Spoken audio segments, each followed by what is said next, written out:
शहर से दूर घने जंगलों के बीच एक पुरानी हवेली थी जिसका नाम था देवगढ़ निवास। लोगों का कहना था कि यह शापित है और जो भी रात को यहाँ रुकता है वो कभी वापस नहीं आता। रोहन एक साहसी व्लॉगर इन कहानियों को महज अंधविश्वास मानता था। अपने चैनल के लिए हॉरर चैलेंज पूरा करने के इरादे से उसने एक रात इस हवेली में अकेले बिताने का फैसला किया।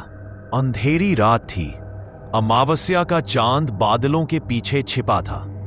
हवेली का मुख्य दरवाजा सदियों पुरानी लोहे की जंजीरों से जकड़ा था।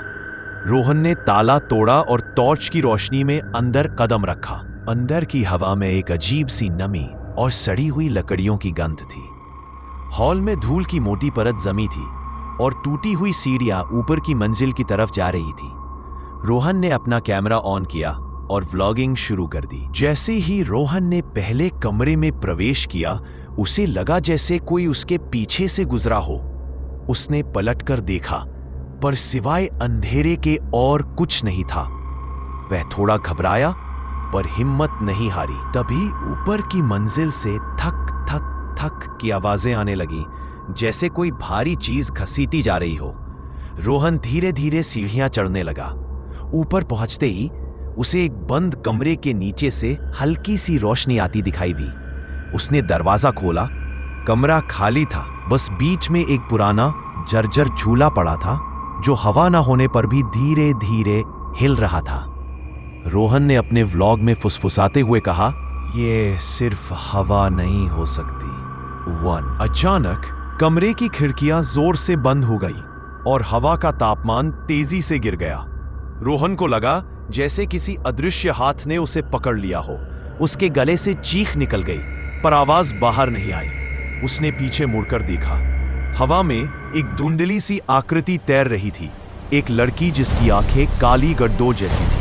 तुम यहाँ क्यों आए? लड़की की आवाज कमरे में गूंजी, जैसे हजारों मक्खियां एक साथ भिन-भिना रही हो। रोहन भागना चाहता था, पर उसके पैर जमीन से चिपक गए थे। उसने देखा कि हवेली के सभी दरवाजे और खिड़कियां अपने आप बंद हो गए हैं। वो अंदर फंस चुका था। अगले कुछ घंटे रोहन के लिए नरक बन गए। उसने दीवारों पर खून के धब्बे देखे जो गायब हो जाते थे। उसने परछाइयों को बोलते हुए सुना और अपने ही नाम की फुसफुसाहटें सुनी।